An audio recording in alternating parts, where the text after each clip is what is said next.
Thanks very much for coming along. My name is Joanna and I work for UK Trade and Investment in Australia. I'm based at the British Consulate in Sydney and my role is to help British companies to export, which is what I'm here to talk about today. So today I'll be giving a brief overview of the Australian market. I'll be running through the opportunities in Australia, the trends, some of the barriers to entry, and the ways that you can sell to Australia, both online and offline. I'll also cover some tips for selling online, and I'll outline how we can help you. So I'll start first with an overview of Australia. We're going to go very broad. We'll start with some geographical context. So Australia is an island continent, world's sixth largest country in size. Very different in terms of population. We're only 23 million. We've got states and territories, so very similar to the US market where you've got a variety of different states with slightly different laws and frameworks, but they're still quite similar overall. Our capital city is Canberra, but the major retail markets are actually in Sydney and Melbourne. I would say closely followed by Brisbane and Perth. So when you're looking at the Australian market, do look at Sydney and Melbourne first, as they're the primary hotspots for retail. Now, looking more closely at Australia, in terms of the business and legal structure, it is very similar to the UK, and that's one of the things that is very attractive for British companies exporting to Australia. You'll find a lot of similarities in the market, and that will make doing business much easier than looking at any other foreign market. We've got many British companies already operating in Australia, and overall, Australia is a very strong economy. I think we've hit 24 years of growth this year, although with a slightly depreciating currency, which has affected a few of the imports. But overall, it's a very strong economy with good consumer spending. In terms of its closeness to Asia Pacific, Australia is a great market to springboard into Asia. So using Australia as a port or using it as a potential office is a great opportunity to reach Asia, and it's a really great market that's very simple to do business in. Now, looking more closely at the giftware and homewares market, in Australia, the giftware market is a diverse industry. It's got a range of products, both imported and also domestic. Overall, the market is about 6.5 million Australian dollars, which is just over 3 million pounds, and it is growing each year with a variety of new products entering the market. In terms of the retail structure, there's a broad range of chain stores, independents, and more and more, there's a lot of online retailers. So it's a very similar structure to the UK retail market, just on a smaller scale. Now, if we look closely at the trends and drivers in the Australian market, first of all, the Australian giftware market is heavily influenced by various cultures and various trends from abroad. As Australia is so close to Asia, we are heavily influenced by a lot of the trends that we see both in Asia but also in the UK and the US. So the Australian consumer is very aware of the different trends from around the world. There is a demand for quality and uniqueness in the Australian giftware market, so that's something to bear in mind when looking at selling. And as I mentioned before, there is a very keen demand for international design and products. I'll touch on a bit more in this presentation about the e-commerce growth in Australia. It's a really great channel to be able to sell to Australia online. And it's one way that you can overcome the barriers of distance. That's probably one of the biggest barriers that you'll find in terms of selling to Australia, just organising your logistics and the delivery. And on that note, Australians, just like any other market, when they are being sold to online, really appreciate quality service, whether you can offer same-day order dispatch, a clear returns policy, as well as included shipping or free shipping, then that makes it more attractive for the Australian consumer. And finally, like the UK market, a very strong social media integration in terms of brands, and that's something to think about when you're selling to Australia, making sure that you are active on social media and are able to reach your customers across the world through this channel. It's very important and something you should definitely keep in mind when looking at Australia. Now, specifically for British companies, British brands are very well recognised in Australia. They're very well known for its design and quality, and that's something that is very encouraging for British companies looking to export to Australia. Overall, Australia imports a lot more of its giftware and homewares than it actually produces. So again, that's another aspect that is positive for UK companies looking to sell. One of the barriers at the moment, which you should take into account, is that the Australian dollar has dropped significantly over the past few years. So the appetite for buying products isn't as high as before, just because it's more expensive to buy. But in saying that, if a product has a great design and a great USP, then you should be able to overcome those barriers, because you'll be reaching a consumer and selling a product that they haven't seen before. On to homewares. Just a brief overview. The Australian homewares market is a strong market. It's been influenced, believe it or not, by a lot of the DIY home TV shows. We've seen a big rise in homewares products, design products, in correlation with a lot of the TV shows. It's a big trend in the Australian market to constantly keep your home up to date and keep those trends happening. So that's reflected in the homewares industry, with new products being introduced to the market on a regular basis. In terms of giftware in Australia is a diverse industry. It's made up of a large number of companies, mainly small to medium-sized companies in this sector. And again, the competitive nature of this industry is constantly focusing on the new designs, new trends and quality products in Australia. And as a result, you can see here, over 75% of Australia's giftware market consists of products from almost 50 countries around the world. So it's very competitive, but it's also a great opportunity to sell to Australia. I'll give you a brief overview of the jewellery market. Just a quick overview. Luxury items are doing quite well in the Australian market. There is a strong consumer appetite for luxury products, and it's quite a consistent market for luxury. Aside from that, cosmetic jewellery is also a continuing growth sector, and I'd be happy to give you more details on jewellery if you're particularly interested in that. Specifically, in terms of what products are working well, you can see that you can see here the product segmentation for jewellery, and as I said, happy to run through it in more detail if jewellery is your sector. Now, moving on to greeting cards, one of my favourites. So Australia is the third largest market in the world for greeting cards. Believe it or not, I send a lot of greeting cards as well.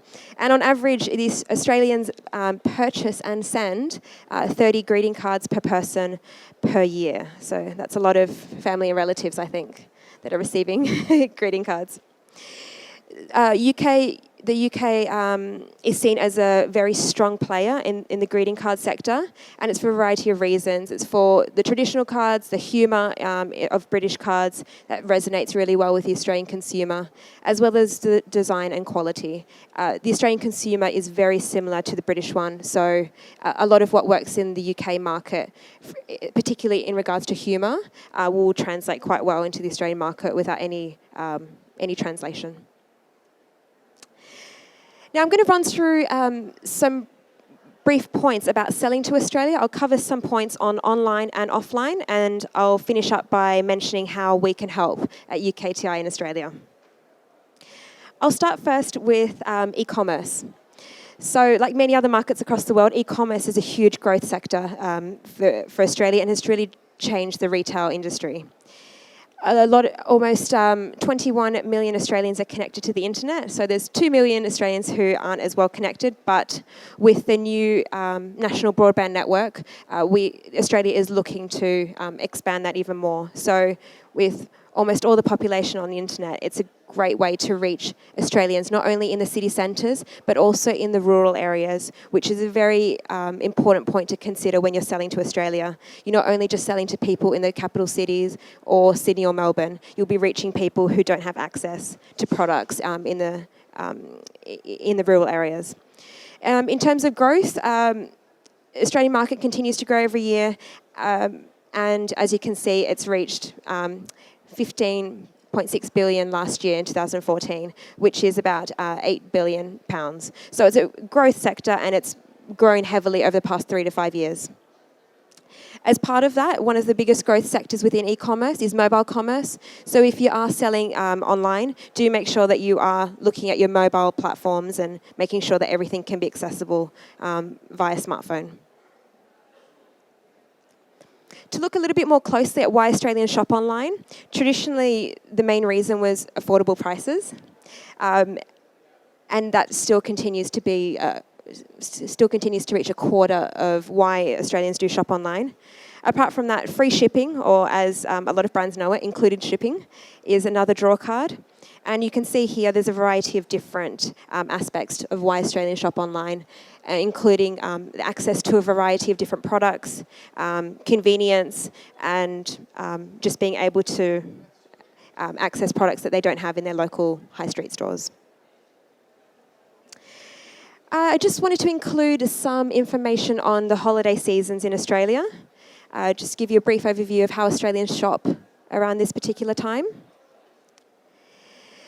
So the average shopper in Australia last year completed 36% of their holiday shopping online. So that will give you a bit of an outline of how much Australian consumers are purchasing online, and this does continue to grow. And if we look at why Australian shoppers do shop online for Christmas gifts, again, easier access to a wide range of products, lower prices, easier to look at different products compared to each other, as well as convenience. So there's a few different aspects that come into play when Australian consumers buy online. In terms of what they purchased, mainly clothing, that's me included, toys, electronics, and a whole range of different products. And just one fun fact, 92% of respondents to this particular survey said that they believed in Santa Claus as a kid. So I think there was 8% who maybe were a bit smarter than the rest of them. So just another little fun fact. All right, now in terms of routes to market. So there are a few ways that you could sell to Australia, and it really depends on your business model and how you wish to approach the Australian market. There are a few aspects I'm happy to talk to you about after this presentation finishes. And as I mentioned, it really will depend on each particular company, but you can look at a distributor or agent model, which we're happy to connect you with various companies. And or you could also look at selling online directly to a consumer or through an e-marketplace in the local Australian market. So I'm more than happy to have a chat with you after the presentation to see what would work well for you. I touched on before about some barriers to entry, mentioning that the currency is a new restriction that you should be aware of. Broadly speaking, the barriers to entry in Australia are relatively low, but that is contrasted with the competition, as that's quite high in this particular giftware and homewares industry. I mentioned before that a lot of the companies in this sector are small to medium-sized companies, and that reflects the competitive nature of this particular market. Another barrier that you will find, again, depending on each particular company, will be customs restrictions.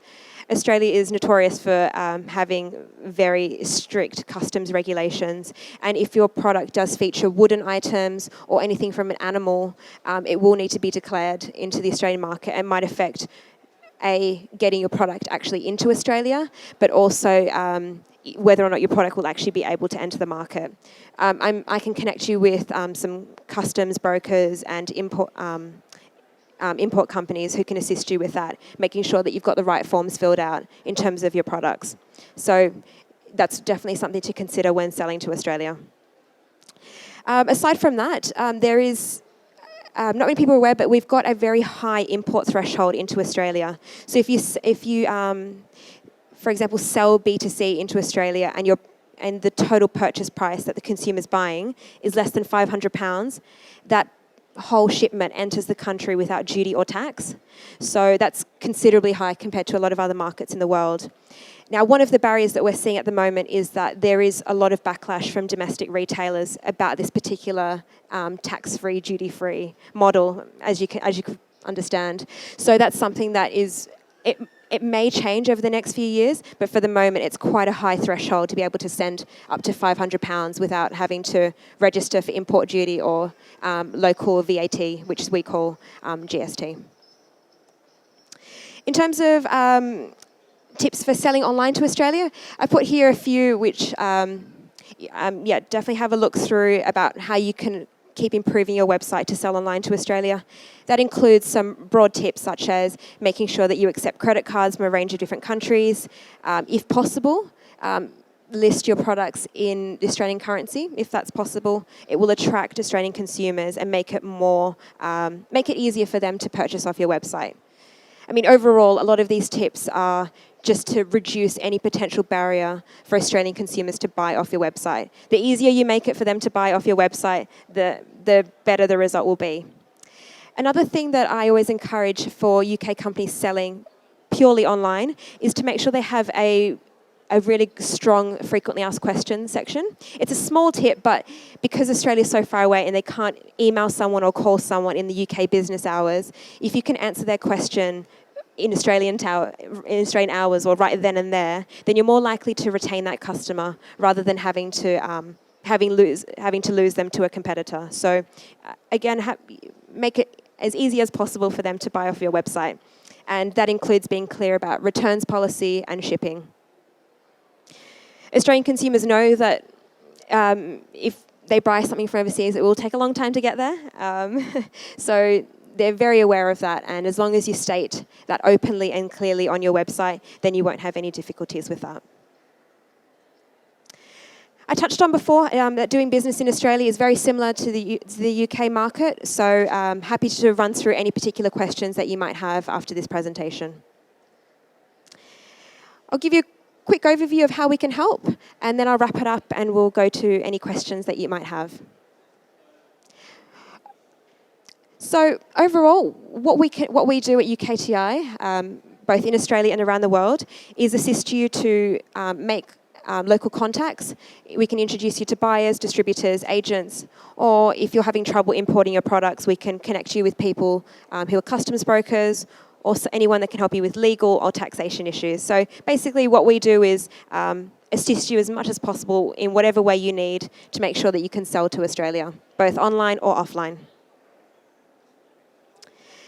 Aside from that, I've got a more in-depth research report on giftware and homeware sectors. I've also got one on jewellery. And if you have a particular sector that you would like more information on, please let me know and I can put something together for you and give you more information about Australia. And that's free of charge, just a broad industry report.